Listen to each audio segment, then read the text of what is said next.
El tiempo de las advertencias ha terminado. El tiempo de la venganza ha llegado. El 15 de junio, Vladimir Putin cometió el peor error de toda su guerra.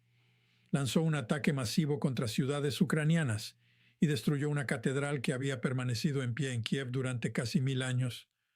Un monasterio que sobrevivió a la invasión mongola. Un monasterio que sobrevivió a 2 guerras mundiales. Y ahora, Putin intentó reducirlo a cenizas. Pero aquí está la parte que Putin no calculó. Zelensky le había advertido durante meses que, si Rusia continuaba atacando a civiles ucranianos, la respuesta no se quedaría dentro de Ucrania. La respuesta llegaría a casa, llegaría a Moscú. Y menos de 72 horas después de que la catedral ardiera, esa advertencia se convirtió en realidad, y por partida doble. Esto es Daily Brief, y en este video vamos a explicar exactamente qué ocurrió, cómo el peor error de cálculo de Putin terminó volviéndose en su contra, no una sino 2 veces, en algunos de los mayores ataques con drones que Moscú haya visto jamás. Quédate hasta el final porque comprenderás por qué los funcionarios rusos están admitiendo por primera vez desde que comenzó la guerra que su propia producción petrolera está colapsando. Antes de continuar, si aún no estás suscrito a Daily Brief, este es el momento de hacerlo. Cubrimos esta guerra todos los días y las historias como esta evolucionan rápidamente. Suscríbete y activa las notificaciones para no perderte lo que viene después. Comencemos desde el principio. La noche del 15 de junio fue una de las más aterradoras que Ucrania ha vivido durante toda esta guerra. Esa noche, Rusia lanzó más de 600 drones y decenas de misiles balísticos y de crucero contra ciudades ucranianas. Al menos 5 civiles murieron y más de 35 resultaron heridos. Sin embargo, el número de víctimas no fue lo que hizo único este ataque. Lo que lo hizo diferente fue el objetivo elegido por Rusia. En algún momento durante el asalto, un dron ruso alcanzó la labra de las cuevas de Kiev, un complejo monástico situado en el corazón de la capital ucraniana. Dentro de ese complejo se encuentra la Catedral de la Dormición, una estructura que existe desde el siglo XI. Fundada en el año 1051 por el monje Antonio y su discípulo Teodosio, la Labra es el complejo monástico más antiguo de la Rus de Kiev, la misma civilización que tanto Ucrania como Rusia consideran su antepasado histórico. El complejo de la Labra de Kiev fue incluido en la lista del Patrimonio Mundial de la UNESCO en 1990. No se trata simplemente de un edificio antiguo, es uno de los lugares más sagrados de toda la cristiandad ortodoxa, un sitio al que peregrinos han viajado durante casi 1000 años para contemplar reliquias y santuarios que no existen en ningún otro lugar del planeta. Y Putin eligió precisamente esta estructura como objetivo. Mientras el monasterio ardía, los sacerdotes corrían para salvar todo lo que podían. Las imágenes grabadas esa noche muestran a un sacerdote atravesando el humo con cruces sagradas en sus brazos, mientras agentes de policía vigilaban el cielo en busca de nuevos drones. Un periodista que observaba el incendio de la catedral a las 4 de la mañana lo resumió de forma directa. Esto no se trata de tierras, esto no se trata de territorio. Así es como luce realmente la llamada Guerra Santa de Putin. La reacción fue inmediata y global. Otros sitios culturales también fueron atacados, incluyendo un histórico estudio cinematográfico y un museo de arte en Kiev. Funcionarios ucranianos afirmaron que el ataque fue uno de los mayores lanzados por Rusia contra la capital y que también dañó otras instituciones culturales. Según medios ucranianos, el director general de la Reserva Nacional de la Labra indicó que el techo no sufrió un sobrecalentamiento crítico y que, de haber ocurrido, la estructura podría haberse derrumbado hacia el interior. En otras palabras, Ucrania estuvo a solo unos pasos de perder 1000 años de historia en una sola noche. Los líderes occidentales condenaron el ataque casi de inmediato. El obispo Vitaly Krivitsky de la diócesis católica romana de Kiev-Shytomyr calificó el hecho como un ataque inhumano contra la capital ucraniana y destacó la amarga ironía de que la llamada Rusia ortodoxa estuviera destruyendo santuarios ortodoxos. También predijo correctamente que Rusia culparía a la defensa aérea ucraniana por los daños. Y exactamente eso fue lo que ocurrió. Las cuentas alineadas con el Kremlin permanecieron en silencio durante horas después del ataque, porque incluso algunos de los partidarios de Rusia no encontraban una forma de justificar lo ocurrido. Finalmente, apareció una explicación. Aseguraron que no había sido un dron ruso, sino un misil de fabricación estadounidense lanzado accidentalmente por Ucrania que terminó impactando uno de los lugares más sagrados del cristianismo oriental. Sin embargo, existía un problema. Los investigadores recuperaron los restos del artefacto. Lo que encontraron fueron componentes de un dron ruso Geran 2, el mismo modelo producido en la zona económica especial de Alabuga, convertida en uno de los principales centros industriales de la guerra de drones rusa. Los números de serie y los componentes coincidían completamente con un arma rusa, no estadounidense. La explicación del Kremlin resultó ser una mentira fabricada pocas horas después del ataque. Esto, francamente, no es nada nuevo. Como dijo una vez el presidente estadounidense Harry Truman cuando le preguntaron si confiaba en los rusos. No, porque, según sus palabras, rompieron todos los acuerdos que alguna vez firmaron. Ahora bien, hay algunas buenas noticias escondidas en esta historia y las veremos más adelante. Pero primero debemos hablar de cómo respondió Ucrania, porque esto ya no es 2022, estamos en 2026. Ucrania ya no es un país que simplemente recibe ataques rusos y espera. Ucrania responde. Durante las 72 horas posteriores al ataque contra la Lavra, Ucrania respondió 2 veces, y cada vez con una intensidad superior a la que las defensas rusas estaban preparadas para soportar. Y aquí es donde la historia se vuelve incluso más grande de lo que sugerían los informes iniciales. Lo que comenzó como un único ataque de represalia el 16 de junio se transformó en algo mucho más significativo para el 18 de junio.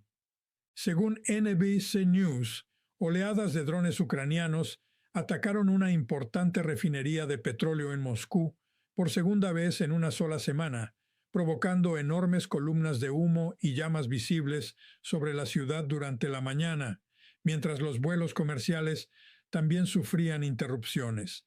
El medio señaló además que Moscú quedó cubierta por una espesa nube de humo negro en lo que parecía ser el mayor ataque contra la ciudad desde el inicio de la invasión a gran escala lanzada por el Kremlin más de 4 años antes. Y lo más importante es que el mensaje era claro.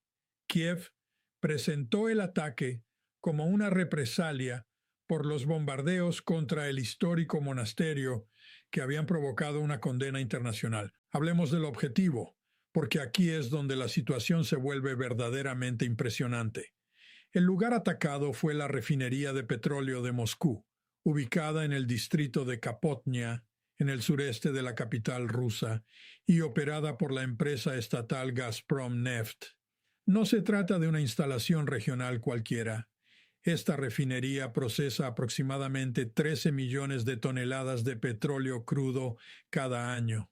Suministra cerca del 40% del combustible consumido en Moscú y sus alrededores, alrededor del 50% del diésel y cubre aproximadamente el 70% de las necesidades de gasolina de la capital rusa.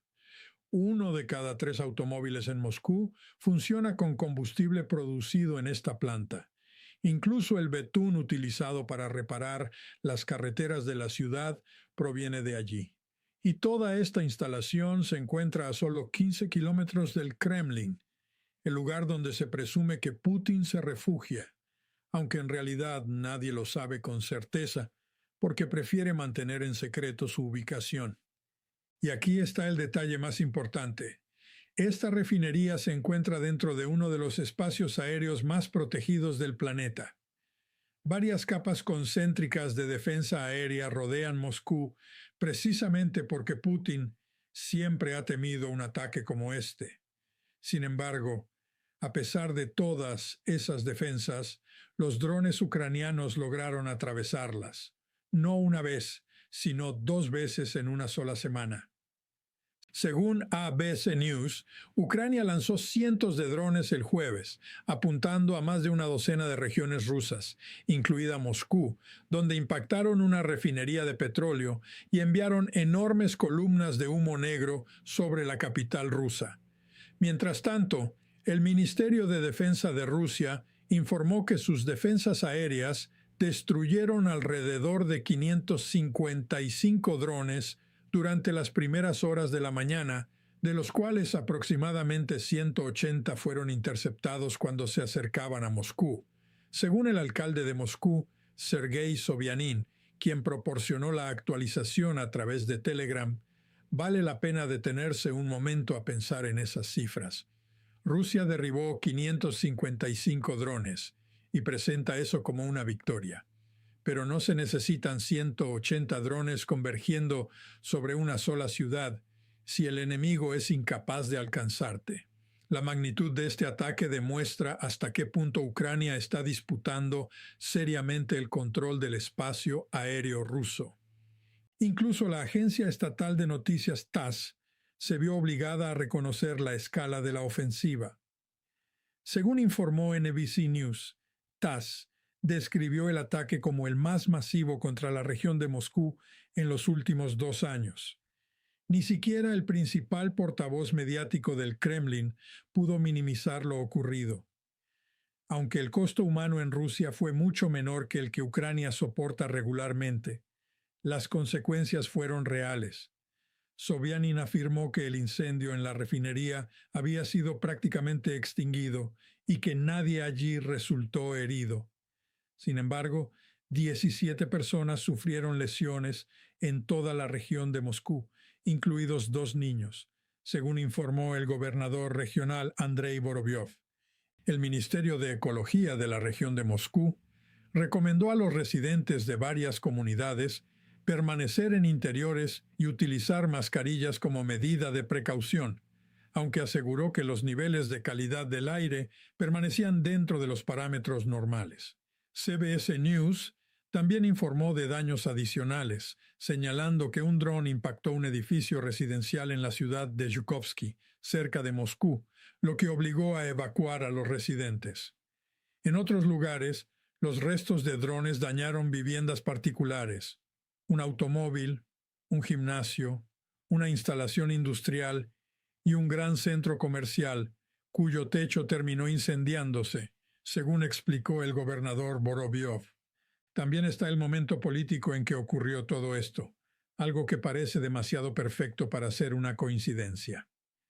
Como destacó CBS News, el ataque representó una nueva humillación para Putin, después de un ataque previo con drones ucranianos contra su ciudad natal, San Petersburgo, justo cuando estaba celebrando allí un importante foro económico con invitados internacionales de alto nivel.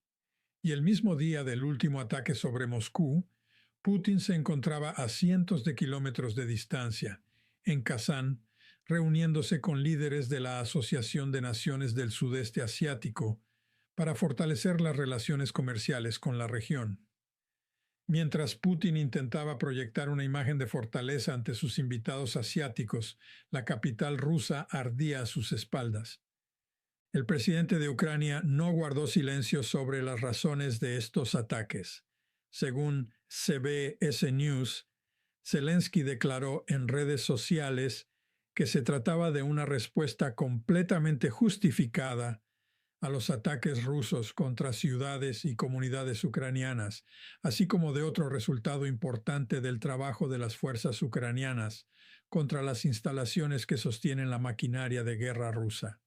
En unas declaraciones que dieron la vuelta al mundo, Zelensky afirmó claramente que, a menos que Putin detenga la guerra, Moscú seguirá ardiendo. Aquí es donde conviene detenerse y reflexionar sobre el contraste, porque es importante. El propio primer ministro de Ucrania expuso la diferencia de manera contundente en una declaración pública tras los ataques. A diferencia de Rusia, Ucrania no ataca monumentos milenarios ni cunas históricas del cristianismo oriental.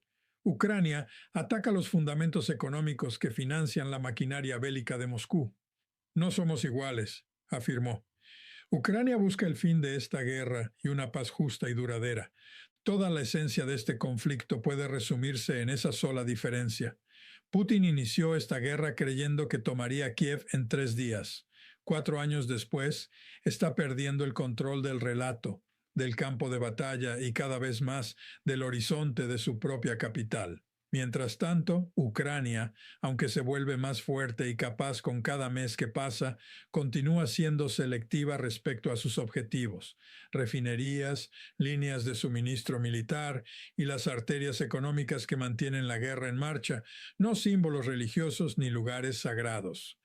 Si Putin estuviera pensando con claridad, reconocería que su estrategia de bombardear ciudades ucranianas está produciendo el efecto contrario al que esperaba.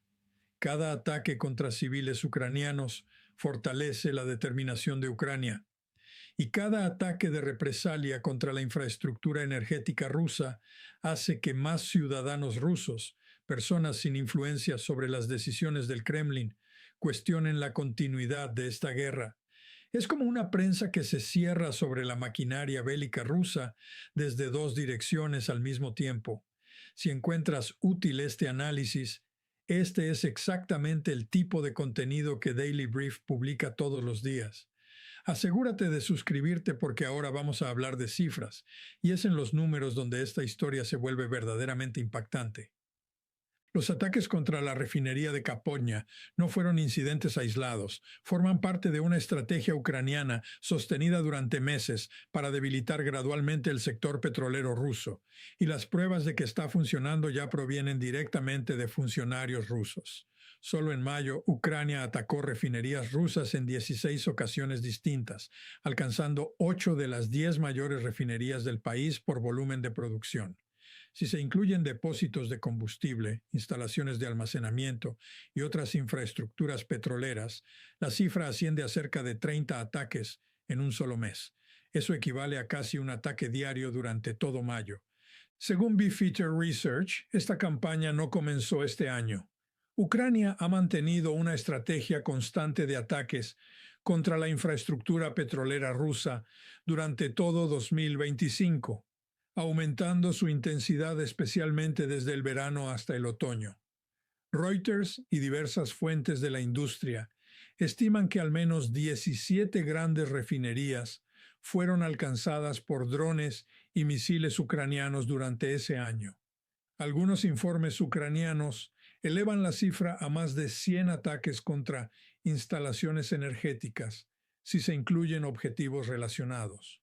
El análisis señala que, en los momentos de mayor impacto, entre el 17% y el 20% de la capacidad total de refinación de Rusia quedó fuera de servicio debido a la combinación de ataques ucranianos y trabajos de mantenimiento programados.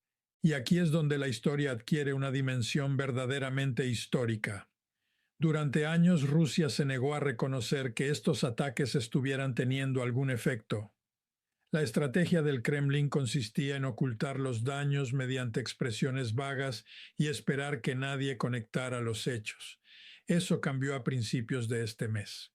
Durante el Foro Económico Internacional de San Petersburgo, el viceprimer ministro ruso Alexander Novak, quien representa a Rusia en las negociaciones de la OPEP+, realizó lo que muchos analistas consideran la primera admisión oficial de que los ataques ucranianos están afectando la producción petrolera rusa.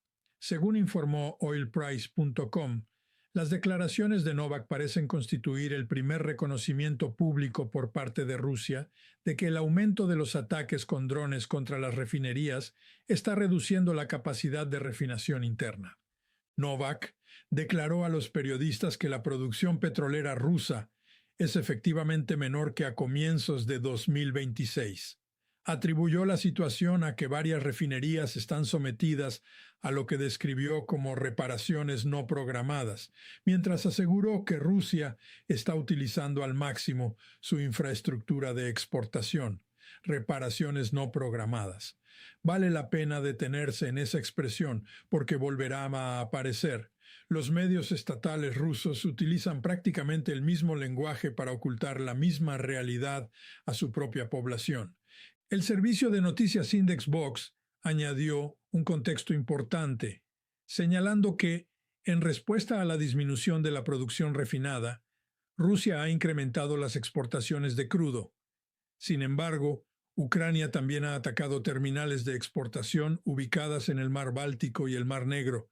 Además, esa misma semana, Rusia impuso una prohibición a las exportaciones de combustible para aviación hasta el 30 de noviembre de 2026, con el objetivo de garantizar el suministro interno ante la intensificación de la campaña de drones.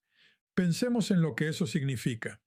Estamos hablando del tercer mayor productor de petróleo del mundo, una nación que posee algunas de las mayores reservas de hidrocarburos del planeta, y aún así ha prohibido las exportaciones de combustible para aviones durante casi 6 meses para asegurarse de tener suficiente combustible dentro de sus propias fronteras.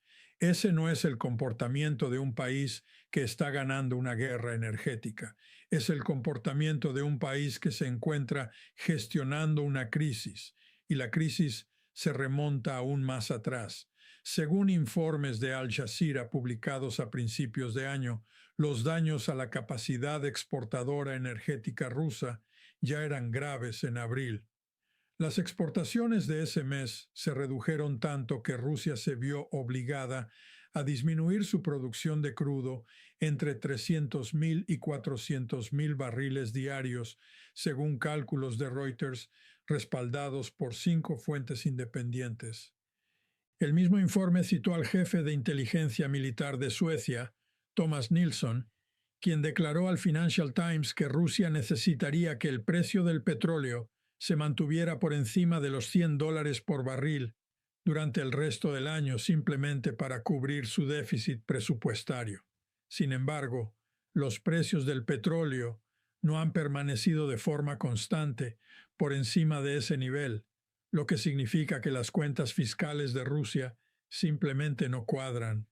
Ahora, volvamos a la realidad que viven los ciudadanos rusos comunes, porque los números en una hoja de cálculo no reflejan lo que esto significa sobre el terreno.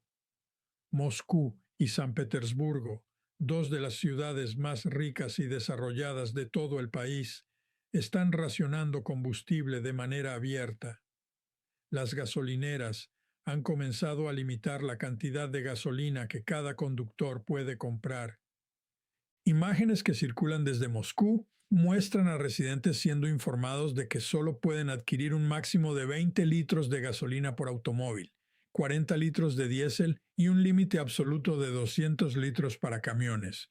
Un conductor que intentó llenar un depósito de 65 litros cuando apenas le quedaban 68 kilómetros de autonomía fue rechazado y se le informó que 20 litros era el máximo permitido.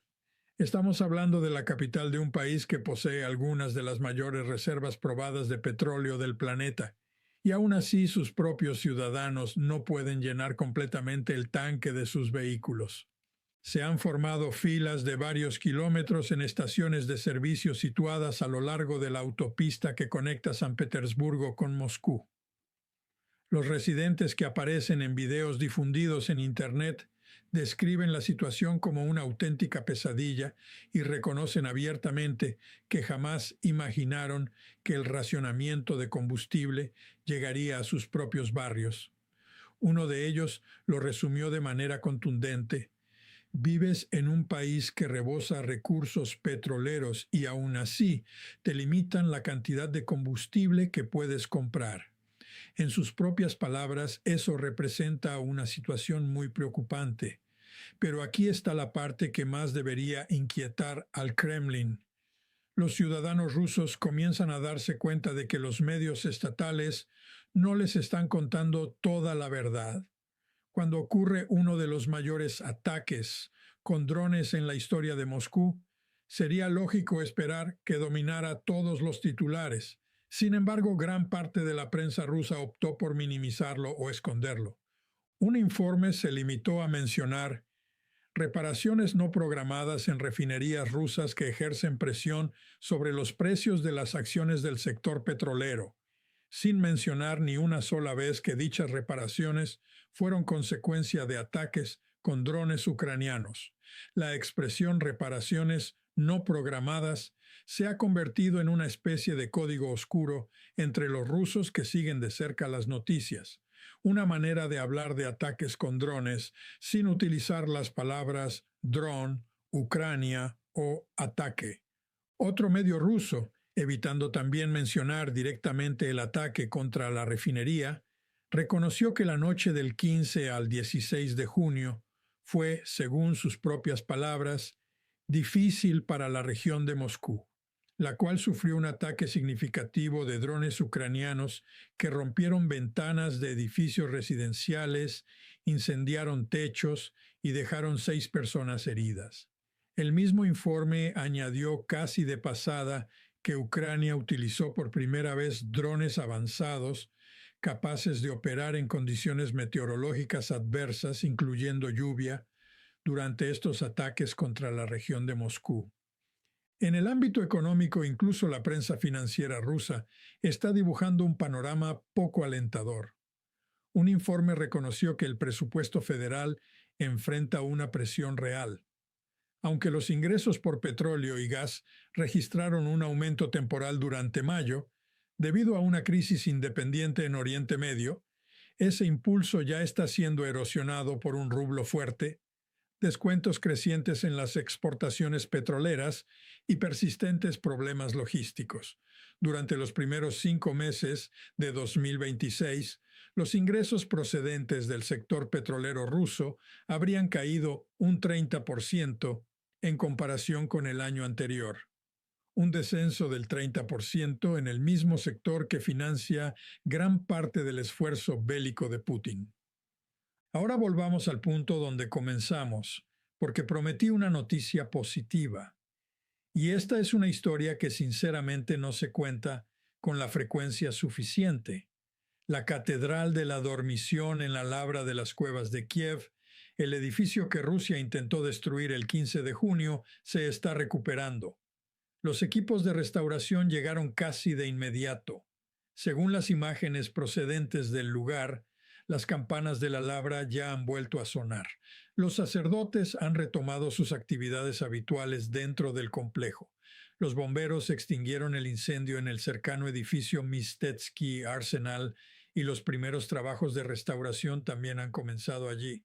Como explicó un testigo presente en el lugar, el sonido de las campanas significa que todo sigue funcionando, que la ciudad de Kiev continúa viva y que ninguna cantidad de bombardeos rusos puede destruir una ciudad con una historia tan profunda. Cada mañana, la ciudad vuelve a comenzar el proceso de sanar sus heridas. Existe una razón más profunda por la cual Rusia eligió este objetivo específico. Y vale la pena comprenderla porque revela mucho sobre cómo Moscú interpreta esta guerra. Según un análisis publicado por The Conversation, a partir de 2009, tras un cambio de liderazgo dentro de la Iglesia Ortodoxa rusa, el Kremlin comenzó a vincular explícitamente la política religiosa con su ideología neoimperialista. La influencia histórica de Rusia sobre la labra de las cuevas de Kiev siempre estuvo relacionada con el control de la autodeterminación ucraniana y de su libertad religiosa, pero esa influencia terminó hace años. Desde enero de 2023, todos los servicios religiosos dentro del monasterio son realizados exclusivamente por la Iglesia Ortodoxa de Ucrania, independiente y separada formalmente del Patriarcado de Moscú desde 2019. En otras palabras, Rusia ya no controla este lugar ni espiritual, ni política, ni institucionalmente. Atacarlo no fue una necesidad militar. Fue un acto de resentimiento dirigido contra un símbolo que Moscú ya había perdido. El Instituto para el Estudio de la Guerra, un centro de análisis con sede en Washington que ha seguido este conflicto desde sus primeros días, ofreció una interpretación similar. Según informó Prism News, el instituto evaluó el 16 de junio que el ataque contra la Labra probablemente perseguía objetivos tanto militares como psicológicos, destinados a presionar a Ucrania y debilitar la moral nacional. Si ese era el objetivo, el resultado fue exactamente el contrario.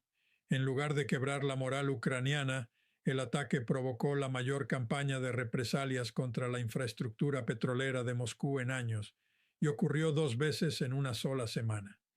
Antes de concluir, este es precisamente el tipo de dinámica que Daily Brief busca analizar.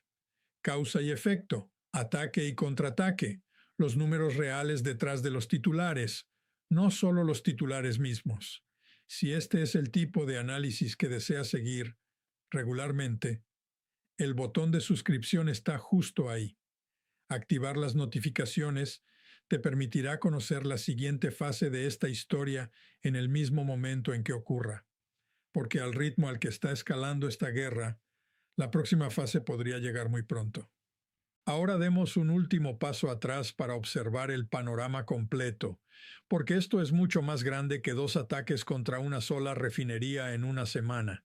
Se trata de una campaña ucraniana sostenida, deliberada y cada vez más eficaz destinada a erosionar los cimientos financieros de la maquinaria de guerra rusa, no mediante grandes ofensivas territoriales en el Donbass ni a través de la guerra de trincheras, sino atacando el combustible, la capacidad de refinación y el flujo económico que permite que los tanques rusos avancen, que los aviones despeguen y que la artillería llegue al frente. Y por primera vez desde el comienzo de la guerra, Rusia está siendo obligada a admitir públicamente que esta estrategia está funcionando.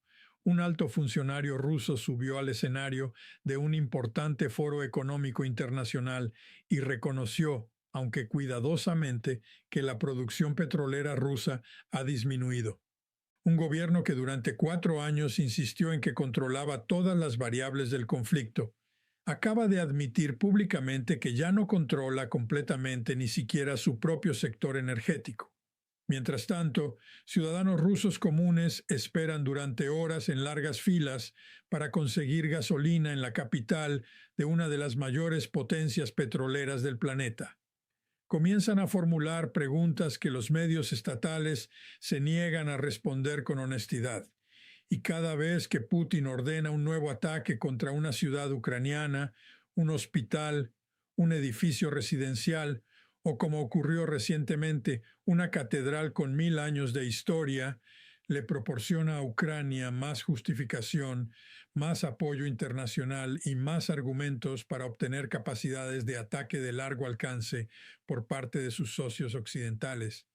Putin quería tomar Kiev en 3 días. 4 años después ni siquiera puede garantizar que el espacio aéreo de su propia capital permanezca seguro hasta la mañana siguiente. Eso no es una victoria, es una guerra que en todos los sentidos medibles ha regresado a Moscú. Esto fue Daily Brief. Si quieres una visión completa de esta guerra, de los ataques, de la presión económica, de la diplomacia y de todo aquello que los titulares suelen dejar fuera, asegúrate de suscribirte y activar las notificaciones. Volveremos con el próximo desarrollo tan pronto como ocurra. Gracias por acompañarnos y nos vemos en el próximo video.